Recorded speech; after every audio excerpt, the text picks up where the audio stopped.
Míle Mágat. My name is Sean Murphy, and welcome to my YouTube Irish History channel.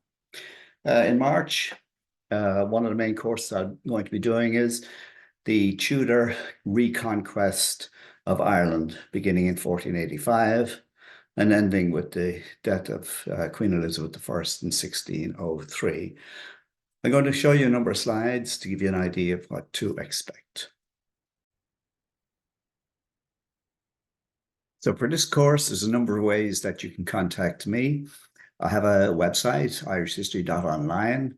You can send me an email at my address there. And you can also enroll in the course or get more information on the course by clicking the link that's provided. This period is defined in the following way. When the Tudors began their reign in 1485, Ireland was at a particular point in its history, and it changed then from a country that was largely controlled by the Anglo-Norman and Gaelic lords, and it changed to a country controlled by the English crown in a period of a little over 100 years. The significant events in this period were the power of the influential Anglo-Norman families, such as the Fitzgeralds, was extinguished, and the 3,000-year-old Gaelic monarchical civilization was ended. These are the Tudors: Henry VII, starting back in 1485, followed by his son Henry VIII, followed by his son Edward VI, followed by Lady Jane Grey, who only remained on the throne for a few days before she was removed and executed. She was followed then by Mary I, who was a daughter of Henry VIII, who in turn was followed by Elizabeth I, another daughter of Henry VIII, but from a different queen. The significant events, and the ones that I'll be dealing with in detail, will be the destruction of the House of Kildare, otherwise known as the Fitzgeralds, the creation of the Kingdom of Ireland by Henry VIII, the subjection of both the Anglo-Norman lords and the Irish lords through a process that we know in Irish history as surrender and regrant. In other words, they were forced to surrender their land and titles, and they were regranted new titles, new land, and in some cases, new names.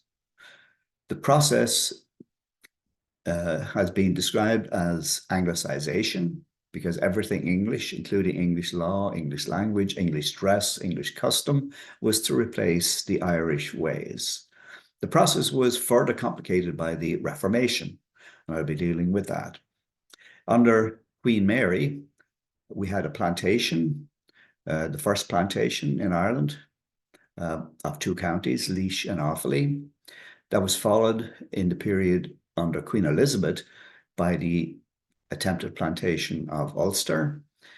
Then they tried to rearrange the administration and politics of each of the provinces in Ireland under what they called compositions. So I'll be dealing with the composition of Munster and Connacht. During that period, as a response to the composition of Munster, we had the Desmond rebellions, which were part of the Counter-Reformation in Europe. The end of the century came about with a 10-year war, sometimes known as Tyrone's Rebellion. And that rebellion, unfortunately, the Irish were defeated, and that brought an end to the 3,000-year-old Gaelic civilization. So the classes from March the 24th, I'm going to give you the details of them now, and there again is the way I can be contacted. The two courses are the History of County Leitrim and the Tudor Re-Conquest of Ireland. The presentations are live on Zoom. They are also available as recordings, and each 4-week course registration fee is $100.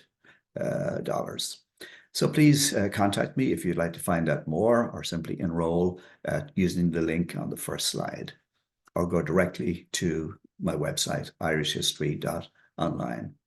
Thank you.